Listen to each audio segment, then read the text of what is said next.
Today, hockey fans, Jay Houslander from 24/7 Hockey Show.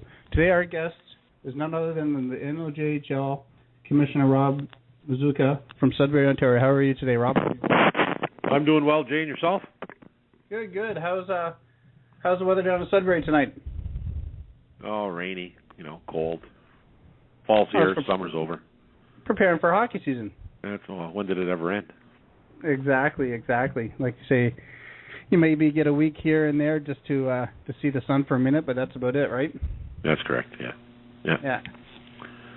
So, like I say, we've had you on the show once before. Like you said, when we first started out, actually today is 5 months for juniorhockeynetwork.com, and like you say, having you on the show today with the NOJHL starting in about 2 weeks, and just to have some questions. My outspoken co-host, Marcel Audet, was supposed to be here, but he's up in Baie-Comeau and can't make it, he says. Well, I think he may be afraid. Yeah, I think so. I think he's afraid, yeah. I think that's why, like I say, he can't make it. But like I say, a couple questions he had, and like I say, I'll do those first. Is with the NJHL expansion to 9 teams this coming fall, do you see the league going to 10 teams in the near future at all? Well, that would be, but it would be a logical thing. But let's just see how we make out with 9, and let's not plan too far ahead of ourselves, and operate and function with 9 well, and go from there. Exactly. And like I say, in the last couple of weeks, we've had, like I say, a couple of players to Cochrane, Matt Pinder coming to Sault Ste. Marie, the Thunderbirds.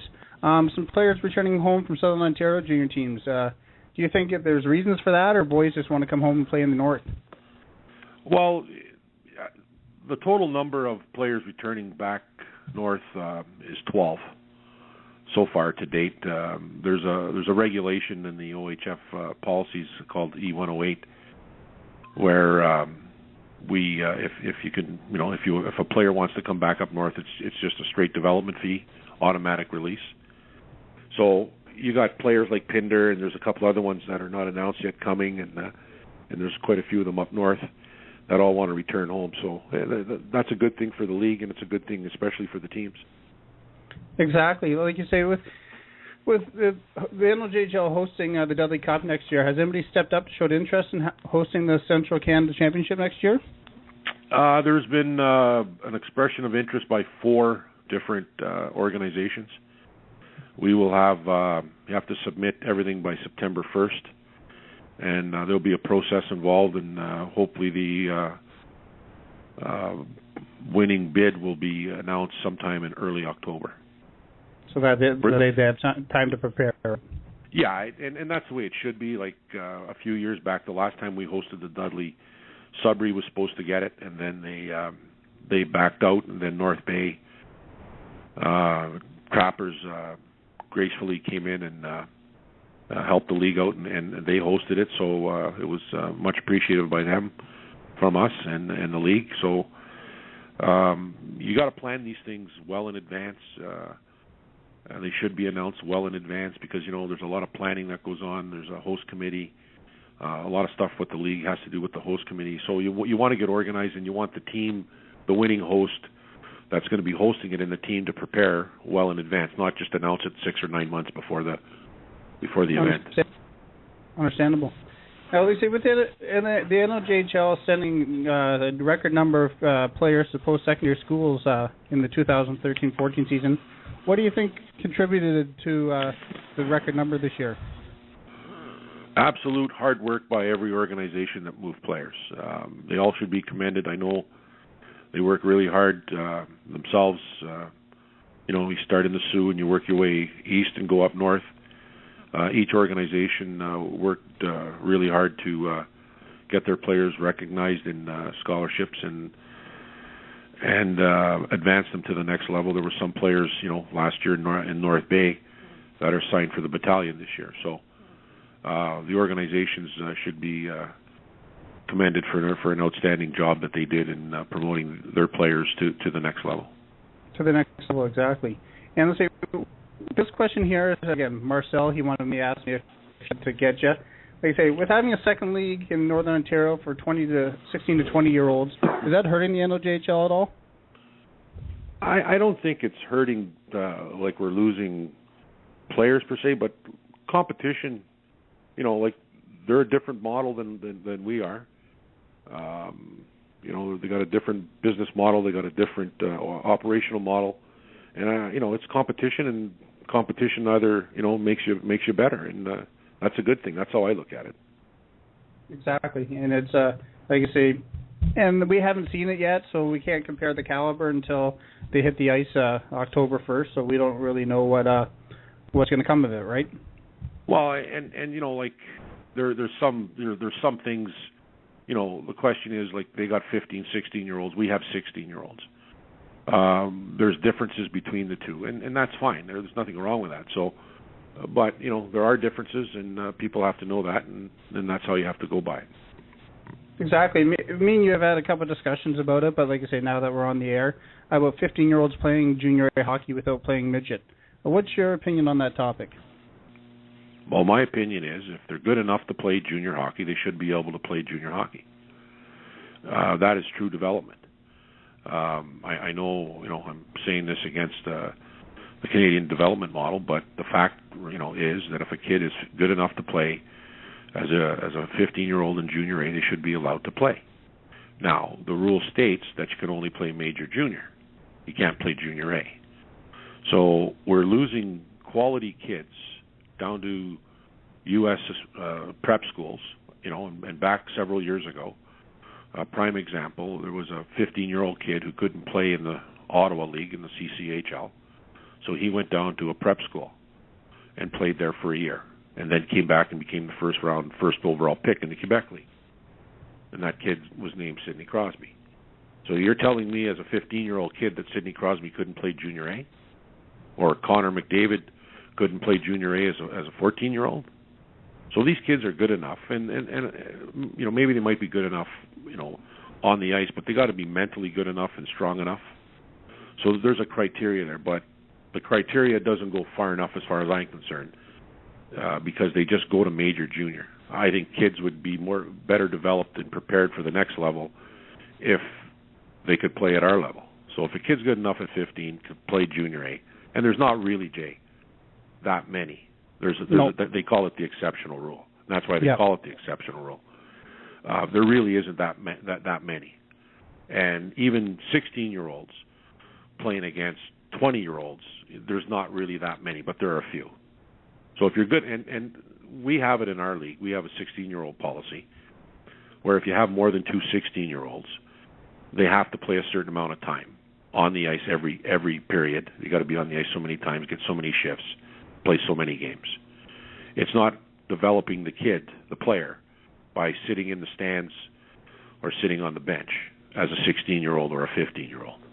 No, it's so that's just just breaking them more or less if they're sitting on the bench most of the game, right? Yeah, well, you're not developing the player, but overall, the bottom line is if you're good, this is my personal opinion, is if you're good enough to play, you should be able to play. Exactly. But I don't make the rules. Now, what do you say to the naysayers that say the NOJHL does not recruit enough players to advance them to the next level? Well, I'd say, based what are they basing that on? But really, if you look at the numbers over the last number of years, the numbers have slowly and steadily increased every year. So you ask anybody that's a hockey person, the quality of hockey is better, the competition is better.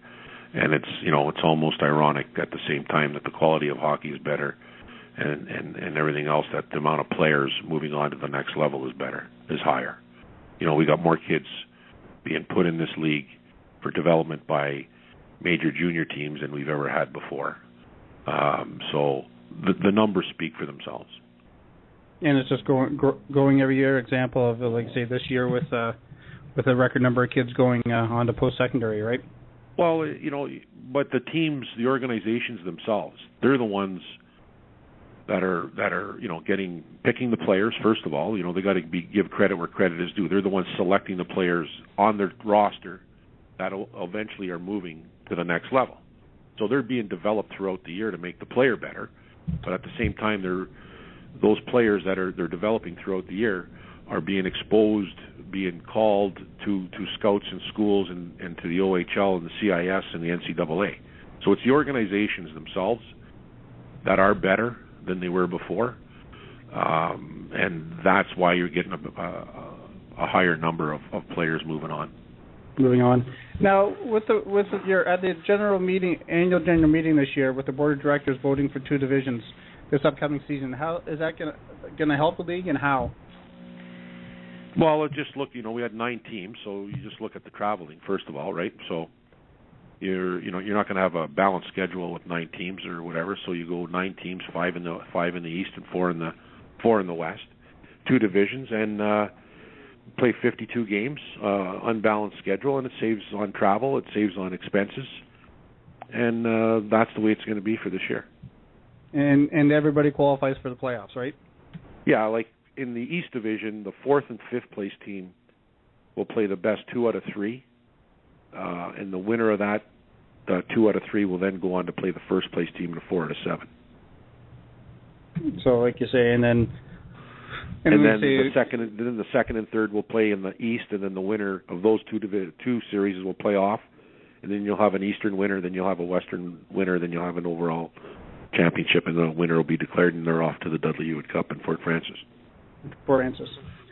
Now, how does the NOJHL prepare players for the next step in life? Sometimes, like you say, they don't go on to hockey, or they go on just to life. How, like you say, with being in Northern Ontario, we have a lot of boys, I guess you say, move away from home at the age of 16 to 17. How does that help them prepare for the next step?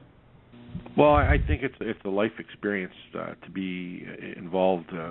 Again, it's the organizations themselves, because they're with the players. They have rules, we have rules, but the organizations themselves develop the players both on and off the ice. So, you're really experiencing, in the north anyways, you're on a bus, you're traveling, you're with your teammates, on a Friday, Saturday, going up to Kirkland Lake, Abitibi, and this year with Cochrane. So, you're becoming more mature, developing as a person off the ice, and it's the organizations themselves that develop the players, both on and off the ice. So like we were discussing, again, like I said, not on the show, but now is everything finalized in Powassan? Like you say, people were talking about they don't have ice time, this and that. So is everything finalized there now? Yeah, there was a couple changes after they made the original agreement, so it's not a case of that they don't have a place to play. They have a schedule. They have practice times. They have ice times for games. It's just a question of one particular room that was in question, and that was the one that. But yeah, I'm not concerned at all by that. Exactly, and when I was talking to, like I say, one of the owners, Bruce, he said, just like in the other business deal, things have to be ironed out with every contract, right? There's always little things that might change here and there. There's you got little hiccups here and there. It's no different than when you operate a league. You got hiccups here and there. You got hiccups in the Dudley Hewitt agreement. You got hiccups in the RBC agreement. You got these things, and it's a minor detail that some would like to make it into a better one. No different than when you have a computer glitch on your website. It's a major federal case, and really all it was just a computer glitch. Updates, right? Yeah. So you know what? There's whatever. Now, like you say, you also work like a full-time job, or is this full-time for you now? I'm done. I was done work on March the 4th. At 11 o'clock in the morning. So I'm just having some fun here doing this stuff for now, and we'll see what happens in the next phase of whether I do something else or just do this for a while. Or, the ideal thing is go golfing somewhere warm and sunny on a permanent basis, but we're not quite there yet. And the hockey's probably in your blood, so it would be hard to walk away totally, right? Sometimes it'd be easier. It'd be a lot easier than you think. No, yeah. Listen, we're with a good group of guys. I got a good executive guys. All the organizations, right from the Sioux right up to Cochrane. These guys are in it for the right reason, and they do a good job doing. And we're having some fun. There are days when it's not fun, but you work your way through it, and you're here for a reason, and you do what you're supposed to do to make the league better and the teams better, and you just move on. And hopefully everything's in place for when the next person shows up that's going to take this position. It's, they just have to sit down and not do as much as we're doing. And with it, like say, with the 9 owners in this league, and then like say the other 119 across Canada, some of them are community owned, some are private. It's all for helping development of the players, right? Yeah, it's they do it for everybody does it for different reasons. I don't think too many people like our league. NOJHL is a non-for-profit organization. I'd say the vast majority of teams in our league are non-for-profit organizations, and I can't speak for the other leagues, but I know quite a few of them are non-for-profit. Small towns in Alberta, Saskatchewan, places like that. But when I say small, they're still getting. You'd be amazed. Humboldt gets 1,100 fans every game, and they only got 7,000 people. It's the main attraction of the town. So it's something it's good for the club, right? Yeah, good for the club, good for the community. Now, with players coming from all over North America, you're allowed so many Americans into the NOJHL, where communities are quite small compared to Southern Ontario or other cities, of course. What can you tell players about the NOJHL, and why should they choose the NOJHL compared to others? Well, I think you got to ask the right questions. I think you got to ask what kind of program do you have, first and foremost. You got to ask the questions: how many times you're going to be on the ice, who the coach is, where am I going to live, is it a good bill at home? What do you offer?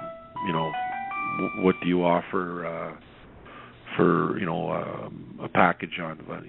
Like, am I coming up there? Am I getting sticks or stuff like that? So it all depends what you want to experience, what you want to have, what the cost is. How many times you're on the ice, how many practices you have. Do you have dry land training, off ice training? How many games in the league? What kind of rules do you have in the league? And all that stuff. So you got to look. You got to ask. I always tell parents, ask questions. Ask the important questions, and if you're satisfied with the answer you have, our league is, depending on who you ask, but our league is fairly competitive. We got a track record for moving kids to the next level. So you got to ask but you got to ask the questions, and it's no different in junior hockey as it is in midgets or anywhere else. You got to ask the right questions, and you should ask the questions. And like I said, we were always born and raised. I guess our parents always told us the only dumb question is the one you don't ask, right? Yeah, and you have to. Like you go and buy a hockey stick now, it's a couple $100. A pair of skates are $1,000. But what do you get when you sign up for one of our teams? Is basically you get you get all your practices, your road trips when you go on a road trip. When the Sioux and these teams go east or the East come west, you get your hotel paid. You get all your meals and stuff. It's a $12,000 weekend for the teams, and the kids are not paying extra on that. So that's all part of it too. What do how much are you getting charged to be billeted out and stuff like that? Is there a code of conduct? Is there a billeting policy? Is there criminal record checks on your billets? Those are all important questions that every parent, every player should ask, and then make the determination. Where am I going to fit in your, in your organization? Am I going to be the first line center, second line center, third line center? Am I going to be on the bench, or stuff like that? Those are questions that you have to ask, because you're at that age, 16 to 20.